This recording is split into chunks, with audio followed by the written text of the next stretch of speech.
Now, Pakistan continues to be on a sticky wicket as far as the ICC Champions Trophy is concerned. The latest is that India and ICC will not agree to PCB's demands. Let's delve a little deeper here. The latest from Pakistan is that they were willing to accept the hybrid model for the event next year. That is, India's matches to be played at a neutral venue. But they had a few conditions that they kept in front of the ICC if they needed to agree to that hybrid model for the Champions Trophy next year. One of the key demands was that they will want India to host the ICC events that they're set to conduct till the year 2031, also in a hybrid model, which means Pakistan's matches at a neutral venue across these events. Tit for tat, in other words. Now, while it is admirable to stand up for your rights, it's admirable to fight for your place at the ICC table, the question that will invariably pop up is, do they have the stature, the financial power, or even the necessary backing among other boards to put forth such a demand and be successful at pulling it off? Now, I understand they want to be treated as equals and they want this to be a fair deal for them. But there are many reasons why this just won't work out in the way they want it to. One, the situation in India and Pakistan are not the same. This is the number of violent incidents, essentially attacks, terrorist activities that have been registered in Pakistan since 2020. If you see the breakup, it's only been on the increase, with the number being the highest in this year, 2024. The worrying sign is not just that there have been continuous acts of violence in the country, but that it's consistently been on the rise over the last 4 years. In India, there was just one minor cafe incident in Bengaluru that injured a few people this year. You cannot compare the security situation between the two countries. And definitely not at a time when Pakistan is witnessing violent protests such as this.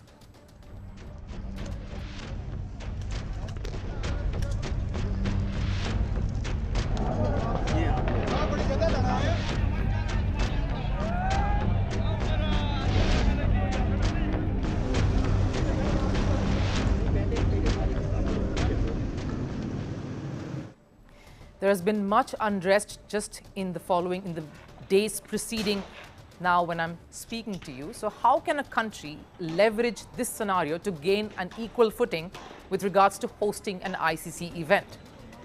Two, does Pakistan have the financial stature that can pull in support from the other boards?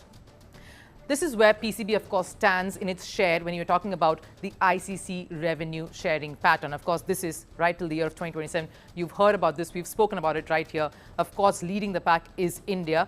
But Pakistan right there is in a single-digit figure. And there is very little chance of that changing, despite that being one of their demands, because a lot of this also depends on how much success the national side is experiencing. What is their standing in the rankings? How much cricket are they playing? And more importantly, how much in-stadia support are the teams garnering? That is fan attendance. All of that contributes to this number that you're seeing on your screens. And there is a huge parity there when compared to, say, India and other countries.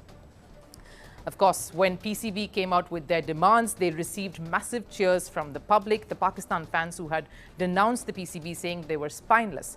Former cricketers who were criticizing Pakistan for being a walkover have come out saying this is exactly what Pakistan should get and they deserve it. Revenue and venue from 2025 to 27, important for both PCB and BCCI. BCCI deserves 38.5%, but PCB also deserves more than 5.75%. Hypothetically, if Pakistan-India final in Champions Trophy can be played in Dubai, India, Pakistan final in T20 World Cup 2026 can also be played in Colombo. This parity and equal treatment for which Mohsin Naqvi has been fighting for. I have to point out regretfully here that the Pakistan team, the Pakistan cricket set structure and the management who could have demanded this and probably have gotten some of their requests met with too is not the kind that we are witnessing currently. Today, Pakistan cricket is struggling to find a strong ground to stand on. Moving on to number 3, the biggest and probably the most pertinent reason why this just wouldn't work. Will India even dare to compromise? No. A hybrid model implies revenue sharing. Why would India relent to that, given how much they contribute to the revenue model overall? And how much Indian spectators contribute to the functioning and the success of any ICC event. Even the most controversial and mismanaged T20 World Cup in the US found massive attendance from fans who were Indians. The India matches garnered most crowds, most support and spectatorship. Interestingly, the new ICC chairman, Jay Shah, who's called for an ICC meeting in a day now, has not commented on the Champions Trophy matter yet. But there are all indications that Pakistan will have to settle with something else. Basically settle. Because it doesn't look like India will be willing to bow down to a demand that just means them losing out. And that too, without a reason that can be justified.